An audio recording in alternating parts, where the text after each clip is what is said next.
लीजिए सुनिए कहानी अगली शताब्दी के प्यार का रिहर्सल। विपिन सिंह एडवोकेट के पास अच्छा बैंक बैलेंस था, दिव्य मकान था, 2 कारें थी। विचारशील ठहरे इसलिए उन्होंने कुछ फैक्ट्रियों के शेयर भी खरीद लिए थे।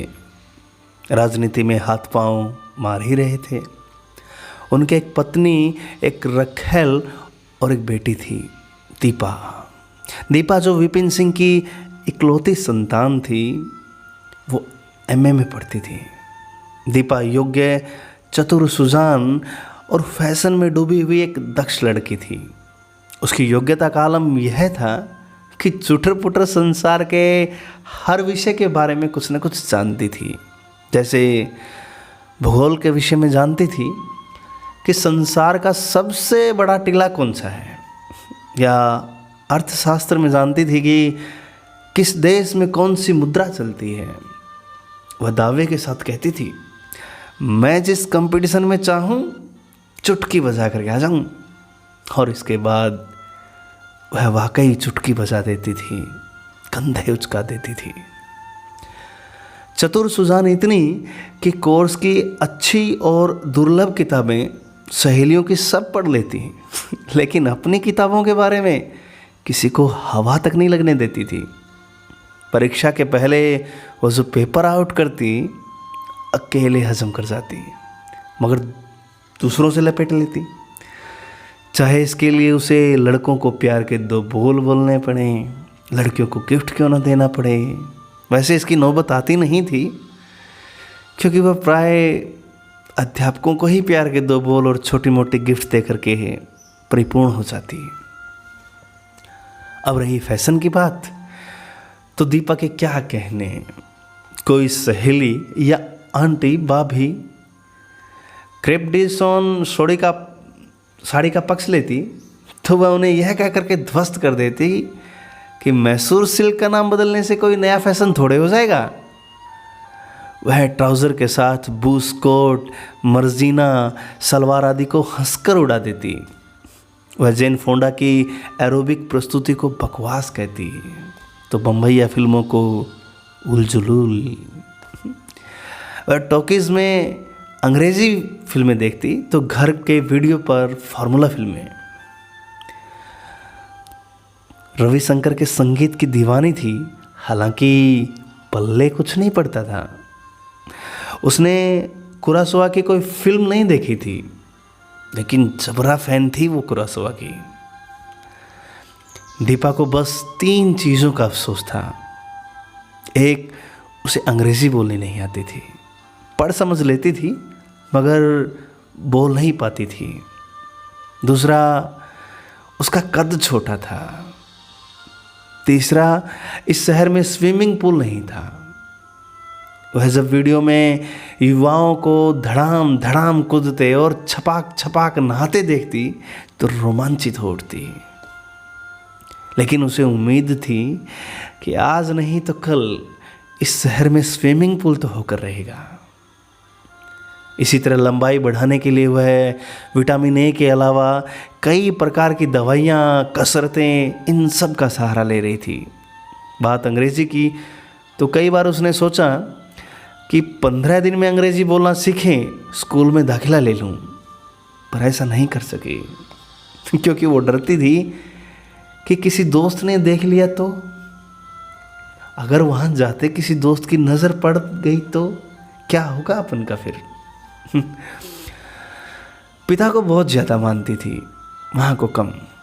पिता उसको बेटा कहते, वो उनकी गर्दन में बाहें डाल करके झूल जाती, ओ पापा। एक बार माँ के साथ उसने ऐसा किया तो माँ ने झटक दिया, घोड़ी ऐसी हो गई है, ठीक से रो।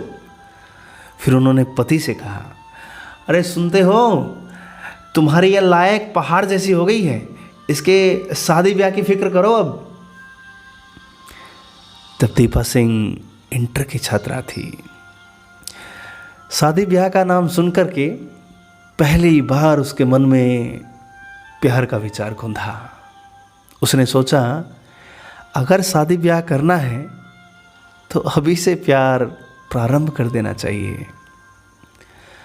इतना सोचना था कि उसमें बदलाव आ गया। वह भांति भांति से मुस्कुराने लगी और शरीर को इधर उधर मोड़ने लगी। वह शीशे के सामने खड़ी हो जाती, छुप जाती, फिर खड़ी हो जाती, बालों को कभी किसी तरह झाड़ती, कभी किसी तरह झाड़ती और कभी तो एकदम से बिखरा देती। तब से अब तक वो 3-4 बार प्यार कर चुकी थी। आखिरी प्यार उसका इसलिए भी खंडित हुआ था कि लड़के के चेहरे पर अचानक मुहां से निकल आए। अब वो एमए प्रथम वर्ष में पहुंच गई थी, अतः निर्णायक प्यार करना चाहती थी, यानी ऐसा प्यार करना चाहती थी जिसमें विवाह की संभावना हो। हालांकि वह इस बात पर भरोसा रखे हुए थे कि पिता विपिन सिंह उसके लिए जो लड़का देख रहे हैं उसी में कोई दुरुस्त अगर मिल जाए तो चलेगा, लेकिन प्रेम विवाह की कीर्ति से वो वंचित नहीं होना चाहती थी। इसलिए उसमें प्रेम की तमन्ना थी। उसके प्रेम का आलम ये था कि वो तय कर चुकी थी, यदि पिता के रास्ते से हासिल किए गए पति से प्रेमी 19 भी रहता है तो चलेगा।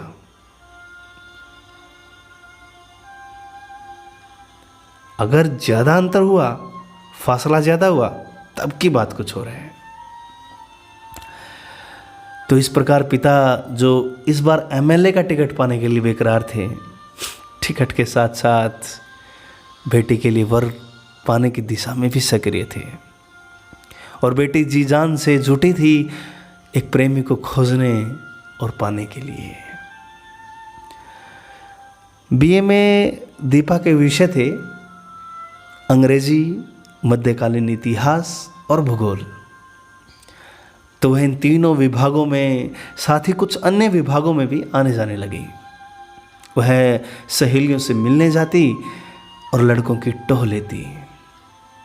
अब उम्र के इस दौर में मुहांसे आदि का खतरा तो नहीं था, पर क्या ठीक कि क्या का क्या हो जाए, बहुत फूक फूक कर कदम रखती थी।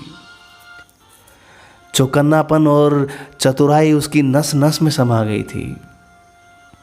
लेकिन जब दिल में चाह हो तो राह निकल ही जाती है। कर्म करने वाले का भाग्य साथ देता तो है ही। दीपा को प्यार हुआ। दीपा को प्यार हुआ जाकर जितेंद्र से। जितेंद्र को प्यार के लिए सुपात्र पाने के कई कारण थे।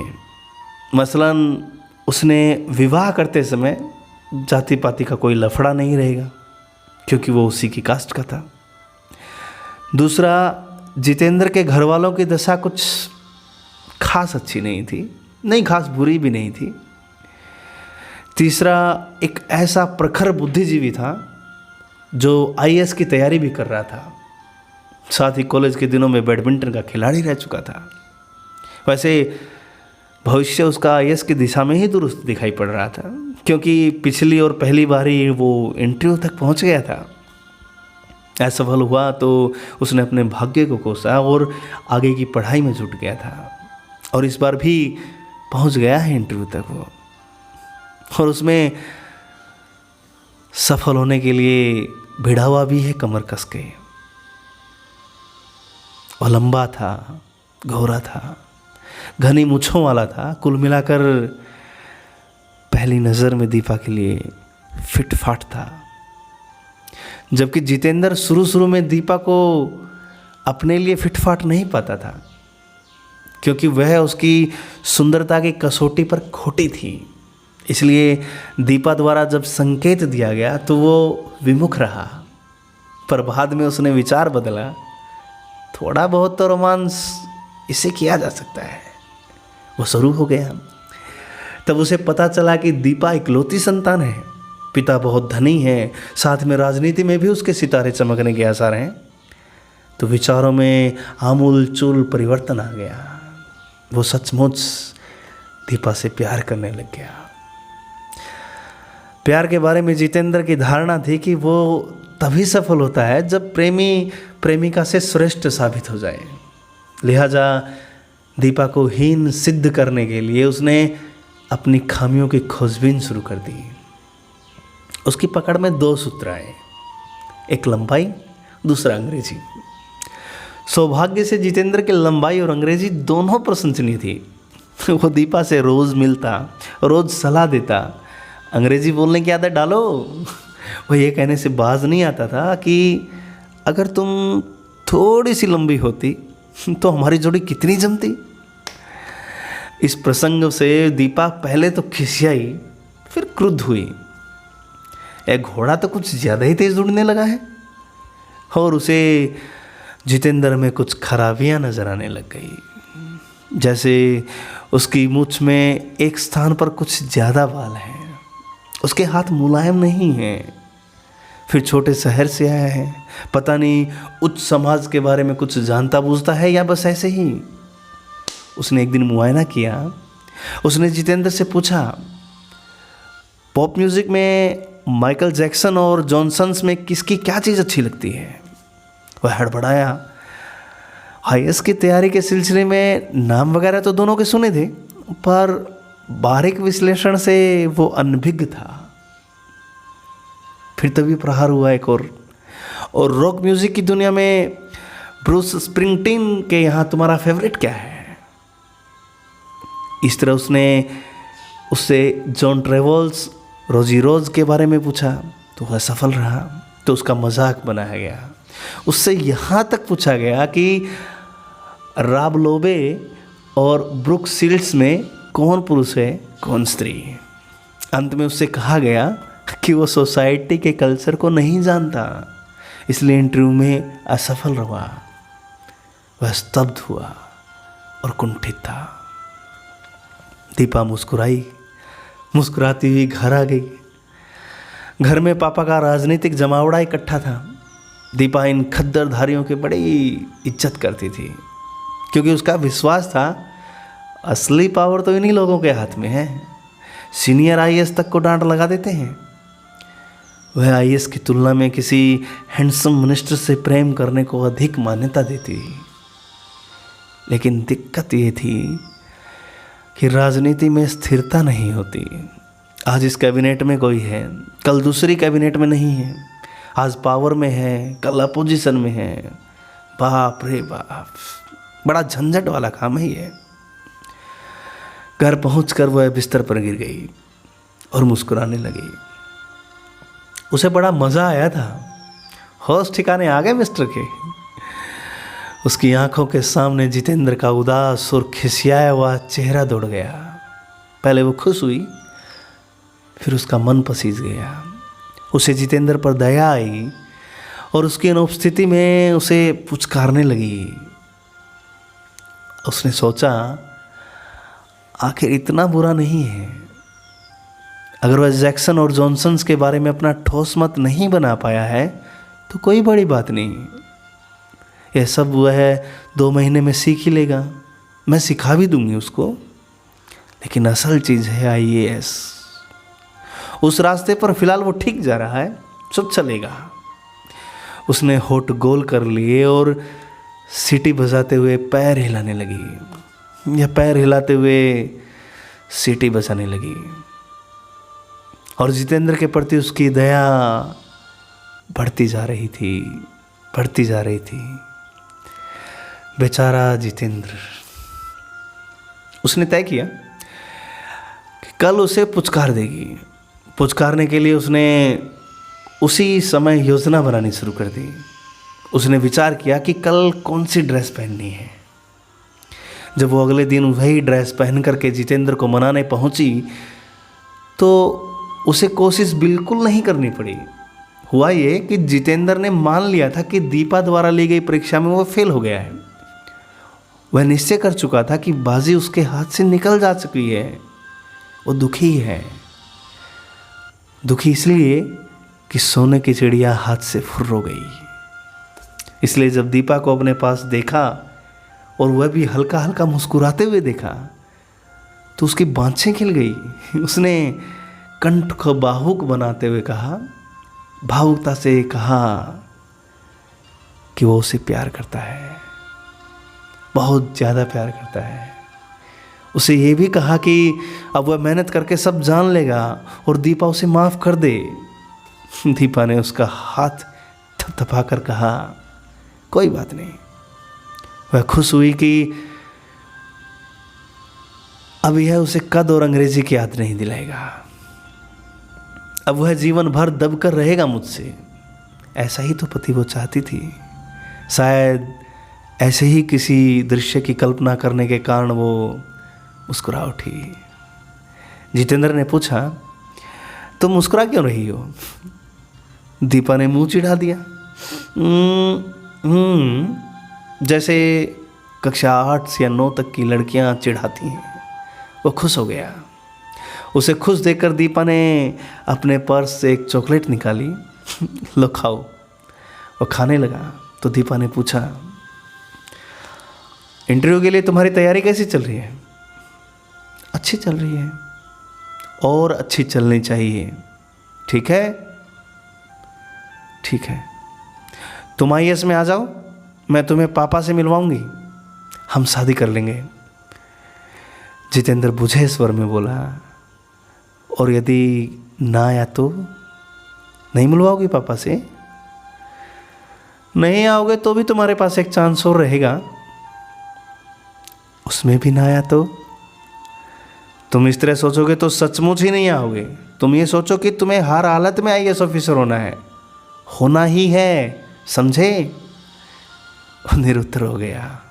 थोड़ी देर चुप रहा, फिर बोला, शादी के बाद 2 महीने कुछ नहीं करेंगे, हम बस इंडिया घूमेंगे। ठीक है, पर तुरंत हमारे पास पैसे कहाँ से होंगे इतने? तुम उसकी चिंता मत करो, पापा किस लिए हैं?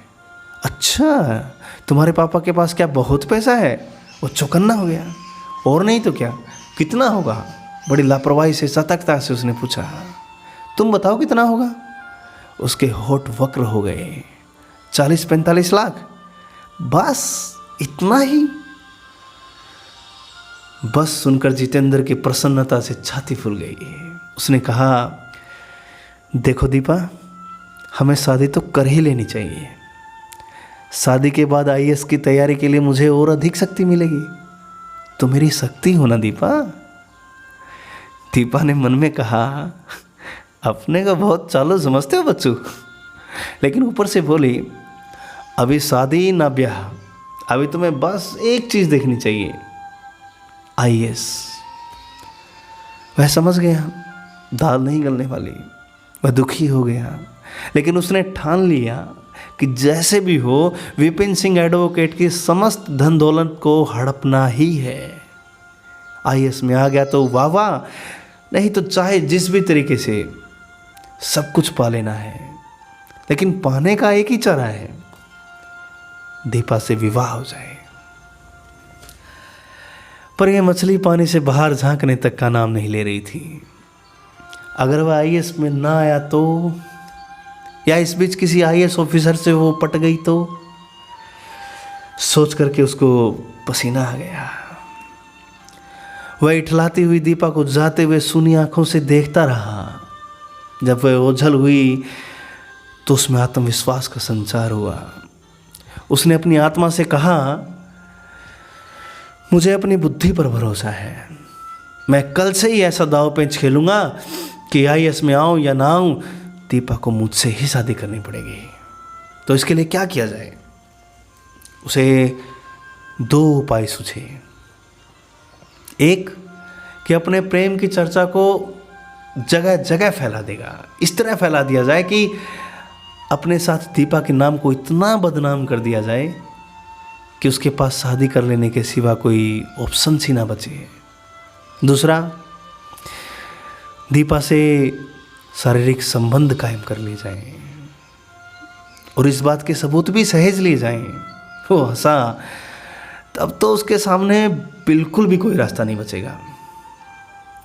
तो अगले दिन से ही वो अपने अभियान में जुट गया।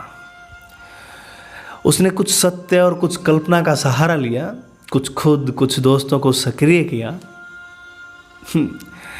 परिणाम स्वरूप विश्वविद्यालय के हर कोने में, डिपार्टमेंट से शौचालय तक, जितेंद्र दीपा की जोड़ी मशहूर हो गई। कुल मिलाकर जितेंद्र ने जनजीवन को ये विश्वास दिला दिया कि वह और दीपा शादी होने से पहले ही शादीशुदा है। जनजीवन और राजनीतिज्ञ का संबंध पानी और काय की तरह होता है। चर्चा उड़ते उड़ते विपिन सिंह एडवोकेट के पास जा पहुंची तो उन पर वज्रपात हुआ, क्योंकि वह इस हिकमत में थे कि दीपा की शादी किसी तरह पार्टी के प्रदेश अध्यक्ष के भतीजे से हो ताकि टिकट मिलने की उम्मीद और ज़्यादा बढ़ जाए। इस जुगत के लिए वह काफ़ी मशक्कत भी कर रहा था।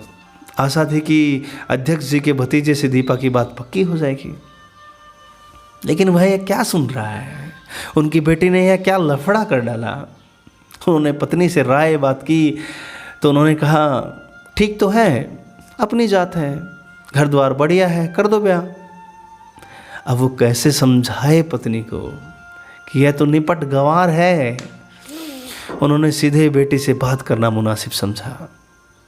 वह बात करने के लिए उठकर जाने लगा कि कुछ छुटभैया नेता आ गए दरबार में, लेकिन उन्होंने उनसे बैठने को कहा और भीतर आ गए। वह हर हालत में बेटी से मामला रफा दफा कर लेना चाहते थे। बेटी ने सुना तो आंखें चमक गई। हमारे चल रहे प्रेम में विद्रोह नहीं था, अब उसे भी होने का अवसर मिल गया था।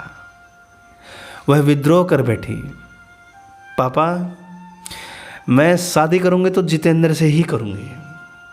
वह थोड़ा डरी भी, अगर आईएएस में नहीं आया तो। खैर उसने मोर्चा ले ही लिया था। उसने पाया अभी जो कुछ पापा से कहा है बड़ी बहादुरी की बात है, अतः वह बड़ी वीर है। वह इसलिए भी कि अध्यक्ष के भतीजे से विवाह के खिलाफ थी। उसे एक बार पापा के पास देखा था, उसके बाल उड़ गए थे, तोंद निकल आई थी। वह 100% भोंदू लग रहा था। कहने का मतलब जो भी हो, विद्रोह कर लिया उसने और उसे बड़ा मज़ा आ रहा था। वह उन दिनों अपने आप को किसी प्रेम कहानी वाली बम्बैया फिल्म की हीरोइन समझ रही थी। वह मस्त थी कि उसका प्रेम सार्थक हो गया, पर वह चैतन्य भी थी। जितेंद्र को विद्रोह के इस प्रसंग में हवा बिल्कुल न लगने पाए, क्योंकि खुदा न खास्ता वो आईएएस में ना आया तो। जितेंद्र था कि प्रेम को प्रचारित करने के सफल अभियान के बाद शारीरिक संपर्क की मुहिम में प्रयत्नशील था। वह इस परिणाम से भी संतुष्ट था कि प्रेम संबंध के जगह जगह खुल जाने पर दीपा ने बुरा नहीं माना, बल्कि वह मगन थी कि उसका कितना नाम हो रहा है। वह कहती कि तेरे मेरे प्यार के चर्चे हर जुबान पर दूसरे मोर्चे पर बेड़ा पार नहीं हो रहा था। वह शारीरिक संबंध के मसले पर खटाई की तरह रुखी होकर अकड़ जाती थी। आध्यात्मिक प्रवचन करने लगती, कहती प्यार तो दो आत्माओं का मिलन होता है, बस इस बस से ही जितेंद्र निढाल हो जाता। जैसे जैसे इंटरव्यू की तिथि आती जा रही थी, दीपा की उत्सुकता और जितेंद्र की असहायता बढ़ती जा रही थी।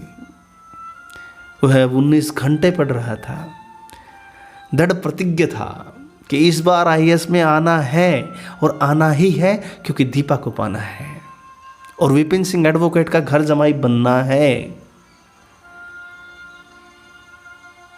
19 घंटे पढ़ रहा था और भविष्य में 21 घंटे तक के पहुंचने के मंसूबे से लैस था। उसकी आंखें लाल रहती, वो सोता नहीं था, और यदि सोता था तो 2 तरीके के सपने देखता था। एक देखता कि वह ऐसा आईएएस है जो पोस्टिंग के पहले ही करोड़पति हो गया है। दोस्त आते तो वह पूछता कि आप किस देश की विस्की लेंगे। दूसरा सपना ये कि अखबार में उसका नाम नहीं है। दीपा ने हंसकर उस पर थूक दिया। वह थूक को पहुंचते हुए जग जाता और बिजली जलाकर फिर पढ़ने लग जाता। वह साधु हो गया था। घनघोर तपस्या करके स्वर्ग की मंजिल तक पहुंचना चाहता था वो। विपिन सिंह एडवोकेट भी बेचैन था, परेशान था, क्योंकि प्रत्याशियों की सूची जारी होने वाली थी। पता नहीं क्या होगा। अगर पार्टी के अध्यक्ष के भतीजे से बेटी का रिश्ता हो गया होता तो टिकट पक्का था। वैसे उम्मीद कम नहीं, जितनी ताल तिकड़म हो सकती थी हो गई थी। अब फैसला भगवान के हाथ में। सभी की तरह विपिन सिंह को भी उम्मीद थी कि वो टिकट पाने का प्रबल दावेदार है। फिर भी उसमें रह रह कर जितेंद्र के लिए क्रोध का ज्वालामुखी फूट पड़ता। एक कमीना ना जन्मा होता, थोड़ी बहुत शंका थी वो भी मिट जाती टिकट को लेकर के। पर धन्य है बेटी, धन्य है वह जितेंद्र। दीपा सांस रोककर सब देख परख रही थी। उसने जितेंद्र से मिलना जुलना कम कर दिया था। कम क्या, लगभग ही बंद कर दिया था। कारण बताया था कि मिलने पर पढ़ाई से उसका ध्यान बटेगा, लेकिन असल में इसलिए कन्नी काट रही थी कि वह आईएएस में नाकामयाब हो तो वह छिटक कर दूर हो जाने में मुश्किलों का सामना ना करना पड़े। इन दिनों वह पछतावे में थी, पछता रही थी और अपने दिमाग को कोस रही थी कि उसी एक से क्यों प्यार किया। माना कि प्यार एक से किया जाता है, पर अन्य 2-4 लोगों से रब्त जब्त तो बना सकती थी ना। मेरी बुद्धू की बुद्धू रह गई। ऐसा होता तो आज कितनी निश्चिंत होती कि यह आईएएस में नहीं आया तो वो सही, वह नहीं आया तो वो सही, वो नहीं आया तो वो सही। पर अब तो कमबख्त इसी पर फिलहाल सब्र करना था। वह भय से सिहर जाती। अगर नहीं आया इंटरव्यू में तो फिर नए सिरे से किसी से अफेयर चलाना पड़ेगा। उफ। उसने निश्चय किया ऐसी स्थिति में वह इकलौता प्यार नहीं करेगी। उसे पापा पर गुस्सा आ रहा था कि वह राजनीति में इस कदर डूब गए हैं कि बेटे का कोई फिक्र ही नहीं है। एक बात चलाई और चलाई भी तो उस भोंदू से। पर यदि पापा को टिकट मिल गया तो, पापा मिनिस्टर हो गए तो, पापा के डिपार्टमेंट में भी तो और कुंवारे आईएएस होंगे। पर मिनिस्टर बनने में तो बड़ा टाइम लगता है, तब तक तो अपन का ये नहीं चल पाएगा। वो घबरा करके फिर उदास हो गई। फिर सोचती कि मैं मतलब परेशान हो रही है। अरे ये है अपना जितेंद्र ही आ जाएगा आईएएस में, यही हो जाएगा आईएएस, टिकेगा। जितेंद्र उसे बहुत प्यारा लगने लगता। कितना तो लंबा है वो, हाउ हैंडसम। वो ईश्वर से प्रार्थना करते कि जितेंद्र को भगवान सफल करे। जितेंद्र ने अपने को पढ़ाई के कोल्हू में पूरी तरह जोत दिया था। वह जुटा हुआ था। आहिस्ता आहिस्ता इंटरव्यू की तिथि हाजिर हो गई। अधिकारी होने की अभिलाषा और ससुराल की संपन्नता से उसमें इंटरव्यू में अधिक धकाधक सटीक जवाब दिलवाएंगे। इंटरव्यू देने के बाद वह ऐसे निश्चिंत हो गया था कि लेकिन अनहोनी भी तो हो सकती है। ये सोचकर अगले चांस की तैयारी भी उसने शुरू कर दी। दीपा ने पापा से मिलवाने की बात कह रहा था कि यह चांस नहीं तो अगला चांस। हालांकि उसकी धारणा थी कि अगली बार की फजीहत में नहीं पढ़ना पड़ेगा, लेकिन इसलिए तैयारी करते हुए वे मूलतः वो इंतज़ार कर रहा था। वे सब इंतज़ार में थे। जितेंद्र इंटरव्यू देकर परिणाम का इंतज़ार कर रहा था। देख रहा था आईएएस और पति एक साथ हो गया है। इस बात से फूल रहा था कि नौकरी और ससुराल दोनों से धन बटोर रहा है। अब उसे चिंता होनी शुरू हो गई थी कि पत्नी उतनी सुंदर नहीं है, पर वह चिंताओं को झटक कर निश्चिंत हो जाता कि सुंदरियों की क्या कमी होगी उसे। राग रंग की नौका पर सवार होकर आनंद के पानी में सैर कर रहा था वो। सचमुच उसका इंटरव्यू अच्छा हुआ था, पर कितना भी अच्छा हो, धुकधुकी सी तो लगी ही रहती है। एक अविराम घड़ी उसके भीतर डोल रही थी। वह परेशान और प्रसन्न दोनों एक साथ था।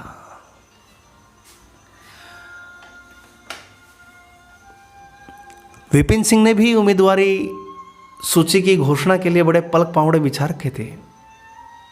वह विधायक से मंत्री और फैक्ट्री के मालिक होने के लिए स्वप्नदर्शी हो गए थे। ख्यालों का स्वेटर बुनते हुए देख रहे थे वो अपनी रखैल को एक मकान खरीदकर उसके हाथ में चाबी दे रहे हैं। वह सोचते कि बीवी के बाल कटाकर कार चलाना सिखाएगा। मौजूदा कार वही चलाएगी, अपने लिए गाड़ियां तो सरकारी होंगी। उसने तय कर लिया था कि बेटी को राजनीति में उतार कर विरासत की बेहतरनी पार लगाएंगे। शादी का क्या है, आईएएस से करेगी तो कौन बुरा है। इस बात से उन्हें बेटी पर प्यार आया और सोचने लगा कि जुगत करके उसकी शादी में पूरा प्रदेश मंत्रिमंडल वो जुटा देगा। वह सुख के समंदर में गोताखोरी करते जा रहा था, करते जा रहा था, करते जा रहा था। बेटी वो और भी उत्तेजित थी। जितेंद्र ने बताया था इंटरव्यू खासा ठीक हुआ है, सो उसने अभी से अपना नामकरण कर लिया था, मेम साहब। वह खुश हो रही थी, यह सोच सोच कर के खुश हो रही थी कि सालों हो गए कोई उसका नाम नहीं पुकारेगा। जिधर देखो उधर मेम साहब की धूम है। अभी मालिक को डांट रही है, अभी ड्राइवर को डांट रही है, इस पर गुस्सा हो गया, अभी उसको फटका रहा है। यहाँ पर की वाद विवाद प्रतियोगिता में वो निर्णायक की भूमिका में है, वहाँ टूर्नामेंट में इनाम बांट रही है, कहीं उद्घाटन कर रही है, कहीं समापन कर रही है। वह मुस्कुराई, एक से एक लंबी औरतें उसकी चापलूसी कर रही हैं, वह उन पर बिगड़ रही है, छिटक रही है। चापलूसी क्यों करती है, पर लंबी लंबी औरतें हैं कि चमचागिरी से बाज नहीं आती। क्या मजे की बात है। पापा minister, Jitendra bureaucrats the great. नहीं, वह जितेंद्र नहीं, जीतू बोलेगी। पर अपना यह जीतू फेल हो गया तो डर कर उसकी आत्मा कुड़कुड़ करने लगती है। वह रोज ईश्वर का नाम लेकर के अखबार खोलती, मुमकिन है कि रिजल्ट आया हो और उसमें उसके जीतू का नाम आया हो। उस दिन अखबार खोला तो आईएएस का नहीं, पापा का रिजल्ट था।